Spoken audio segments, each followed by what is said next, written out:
ఒకడు ఒకవేళ దారి తప్పితే రెండోవాడు పట్టించుకోకుండా ఉండకూడదు.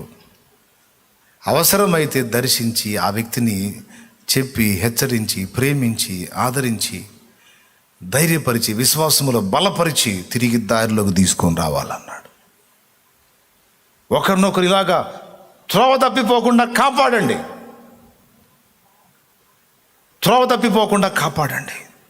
చూడండి ఒక్కసారి మొదటి వచనం నుంచి. సహోదరులారా, ఒకడు ఏ తప్పిదమ్ములనైనా చిక్కుకున్న యెడల ఆత్మ సంబంధమైన మీలో ప్రతివాడు తానును శోధింపబడునేమో అని తన విషయమై ఆత్మ సంబంధులైన మీలో ప్రతి వాడు తానును శోధింపబడుతున్నేమో అని తన విషయమై చూచుకొనుచు సాత్వికమైన మనస్సుతో అట్టి వారిని మంచి దారికి తీసుకుని రావాలను. అదుగో, సాత్వికమైన మనస్సు, ఓర్పు కలిగిన మనస్సుతో, సహనము కలిగిన మనస్సుతో, భరించే మనస్సుతో అట్టి వానిని మంచి దారికి తీసుకొని రావాలి. రెండవ వచనం. ఒకని భారములను ఒకడు భరించి ఇలాగూ క్రీస్తు నియమమును పూర్తిగా నెరవేర్చుడి. అబ్బా, దేవునికి స్తోత్రం కలుగును గాక. హల్లెలూయా. ఒకని భారమును ఒకడు ఇలాగూ భరించి క్రీస్తు నియమమును ఇలాగూ సంపూర్తి చేయమన్నాడు. ఎవరైనా దారి తప్పిపోతే నువ్వేం చేయాలన్నాడు?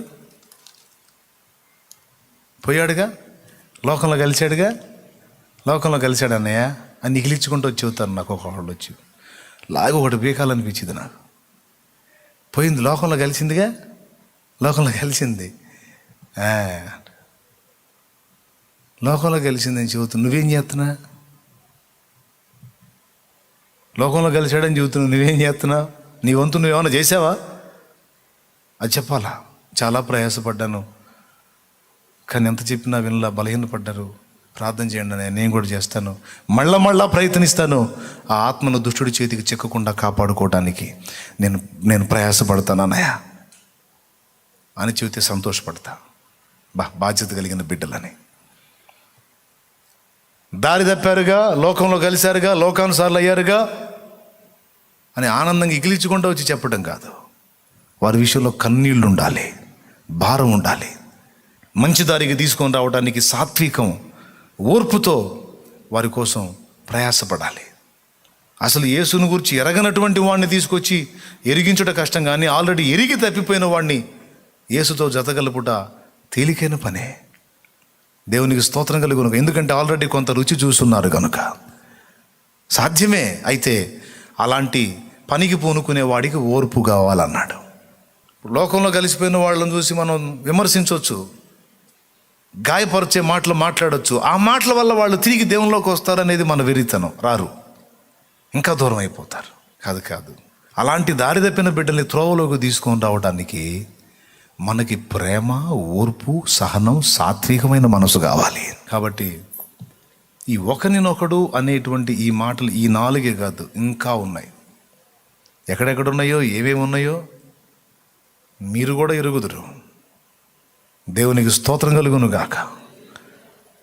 కాబట్టి దయచేసి ఈ మాటల్ని సీరియస్గా తీసుకొని ఒకరినొకరు దేవుని పని కొరకు రేపటం, ఫ్యామిలీలో ఒకరికొకరు దేవుని పని కొరకు పురికొల్పుకోవటం.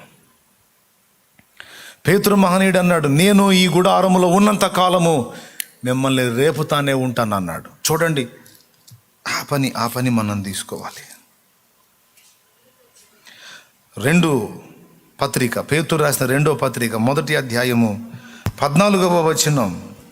నేను ఈ గుడారములో ఉన్నంత కాలము ఈ సంగతులను జ్ఞాపకము చేసి మిమ్మును రేపుట న్యాయమని ఎంచుకొనుచున్నాను. మనము ఎదుటివారిని దేవుని కొరకు రేపవలసిన వారమై ఉన్నాం. ఆత్మీయుడు చేసే పని అది, పరిశుద్ధాత్మ చేసే పని అది.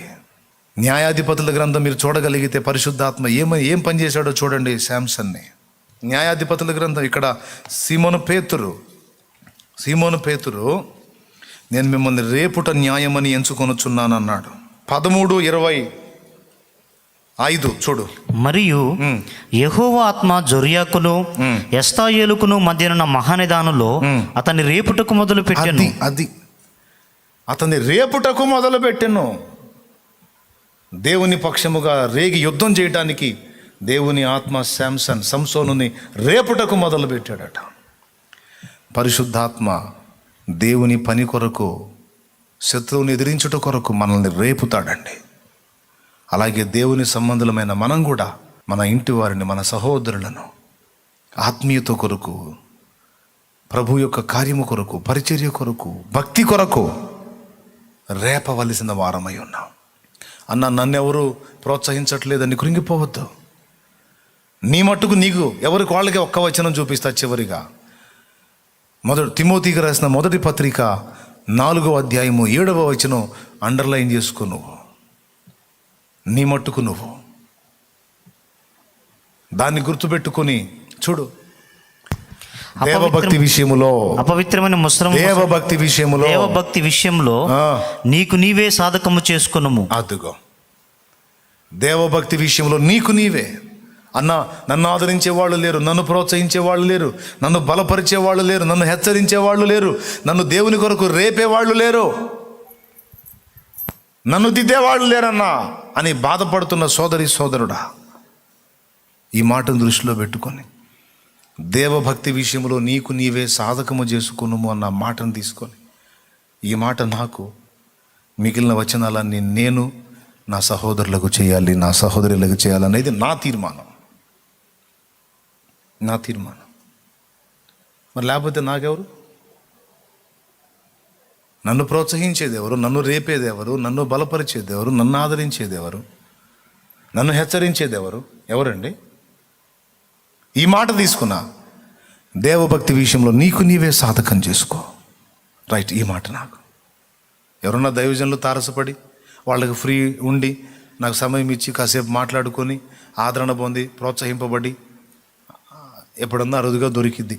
దేవుని కృపను బట్టి ఈరోజు దొరికింది. ఈరోజు కొంత సమయం అలా నేను గడిపాను. అరుదుగా దొరుకుతుంది. లేకపోతే ఇంకెవరున్నారు నాకు? దేవుడి సన్నిధిగా తమ్ముళ్ళు ఉంటారు. తమ్ముళ్ళు అందరూ నా చుట్టూ ఉంటారు. వాళ్ళు నన్ను రేపటమే ఉండదుగా, వాళ్ళు నన్ను బలపరచడం ఆదరించడమే ఉండదుగా. వాళ్ళు ఒకవేళ ఏ స్థితిలో ఉన్నారో చూసుకొని నేను వాళ్ళని బలపరచడం, ఆదరించడం, రేపటం, కర్తవ్యాన్ని ముందుకు చూపించటం, కార్యోన్ముఖుల్ని గావించి ముందుకు పనిలోకి నడిపించటం. మరి నాకెవరు? మీకు ఎంత చెప్పనా, అవకాశం ఉన్నంత వరకు నన్ను కృంగదీసేవాళ్ళు ఎక్కువ, డిస్టర్బ్ చేసేవాళ్ళు ఎక్కువ, అభ్యంతరపరిచేవాళ్ళు ఎక్కువ, ఆర్గ్యూ చేసేవాళ్ళు ఎక్కువ, బలహీనపరిచేవాళ్ళు ఎక్కువ. వాళ్ళు కావాలని కాదు, చేయాలని కాదు, వాళ్ళకి తెలియకుండానే అట్లా ఏమును కానీ ఫ్రెండ్స్ ఆదరించాలని వచ్చి శోధించినట్టు, మేలు చేయడానికి ఆలోచించి శోధించినట్టు. నేను నవ్వుకుంటాను. వీళ్ళు కూడా శోధించబడుతున్నారు అందరూ అని. అంటే ఎదుటి వాళ్ళకి నేను ఉపయోగపడకుండా, దేవుని చిత్తం నెరవేర్చకుండా కృంగదీసి, రకరకాల మాటలు నాకు వినబడేటట్టు చేసి, పరిస్థితులు వినబడేటట్టు చేసి, అన్నీ నా ముందు తీసుకొచ్చి నా మైండ్ని కృంగదీయటానికి శత్రువు ఆడుతున్న కపట నాటకం ఇదని తెలుసు నాకు. అందుకే అవన్నీ లక్ష్య పెట్టను. మనసులో అనుకుంటాను, ఎన్నన్నా తిప్పలు పడరా ఒరే లూసి.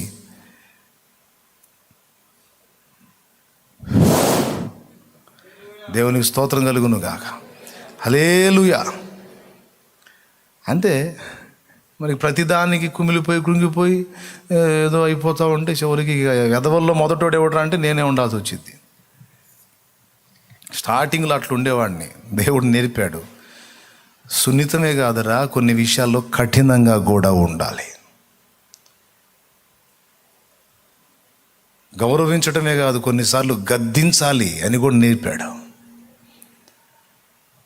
దేవునికి మహిమ కలుగును గాక.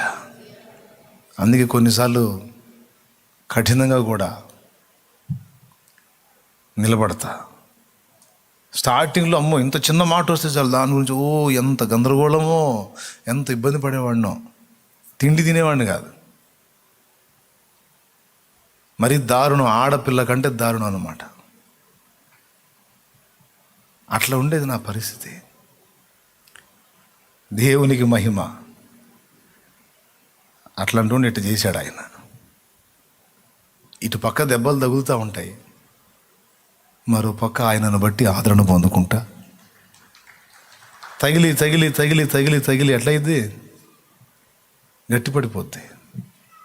అట్లా ఎన్నెన్నో మాటలు తగిలి తగిలి అన్నీ తగిలి గట్టిపడిపోయాను.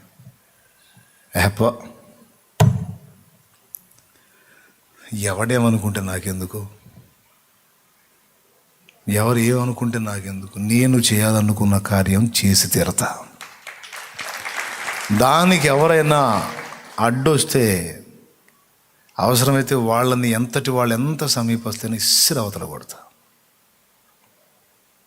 నేను ఎందు నిమిత్తం భూమి మీద పుట్టించబడ్డానో, ఏ ఉద్దేశం కోసం నన్ను భూమి మీదకి రప్పించాడో ఆ కర్తవ్యం కంప్లీట్గా నెరవేర్చే ఈ లోకాన్ని వదులుతా. అప్పటిదాకా వదలను. కర్తవ్యం నెరవేరేదాకా నేను వదలను.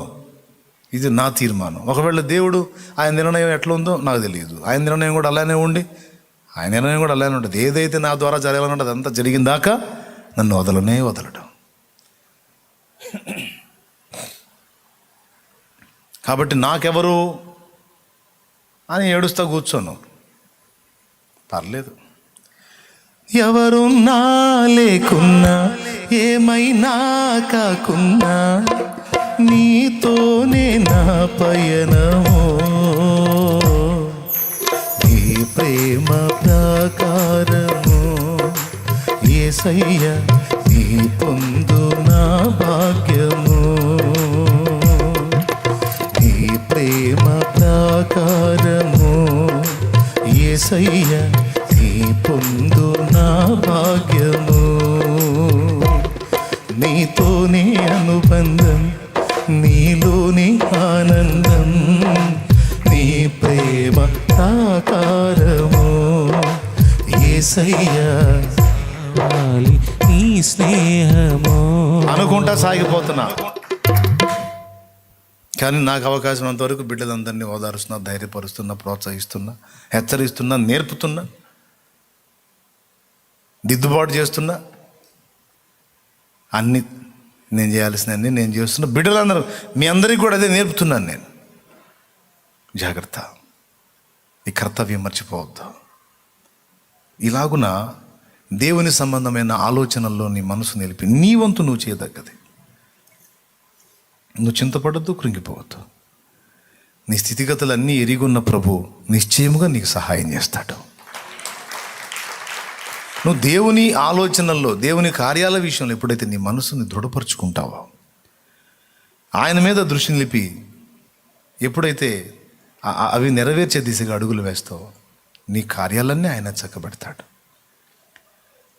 నాకున్న పరిధిలో, నాకున్నంతలో ఒక పక్క కష్టపడి జీవనోపాధి చేసుకుంటేనే మరో పక్క అనేక మందిని దర్శించి, ఆదరించి, ప్రోత్సహించి దేవుని వైపుకు తిప్పడానికి నా వంతు నేను కృషి చేశాను. దేవుడు నాకు అన్యాయం చేయలే. నాకు చేయాల్సిన కార్యాలన్నీ వరుసగా చేసుకుంటూ వచ్చాడు. ఈనాటికి కూడా ఆయన నాకు సహాయకుడిగా ఉన్నాడు. దేవునికి మహిమ. కాబట్టి నాకు తోడైన దేవుడు నీకు తోడై ఉంటాడు. నాకు అన్యాయం చేయని దేవుడు నీకు అన్యాయం చేయడు. ఏదన్నా అన్యాయం జరిగినట్టు కనబడుతున్నా అదంతా నీ మేలుకే వచ్చింది. అది భవిష్యత్తులో నీకు అర్థమైంది. ఎలా వచ్చింది అని ప్రశ్నించొద్దు. ఖచ్చితంగా దేవుడు తీసుకొస్తాడు. అది నిరీక్షించుట, అలా నమ్ముటే విశ్వాసం. కాబట్టి ఈ విషయాలన్నిటిని కూడా దృష్టించుకొని, మరి సేవకులు కావచ్చు, పరిచారకులు కావచ్చు, విశ్వాసులు కావచ్చు, లైవ్లో అందుబాటులో ఉన్నవారు కావచ్చు, దయచేసి ఈ సహవాసం, ఆత్మీయ సహవాసం, ఆత్మీయులతో సాహచర్యం అనేటువంటి మెట్టు ఎప్పుడు కోల్పోవద్దు.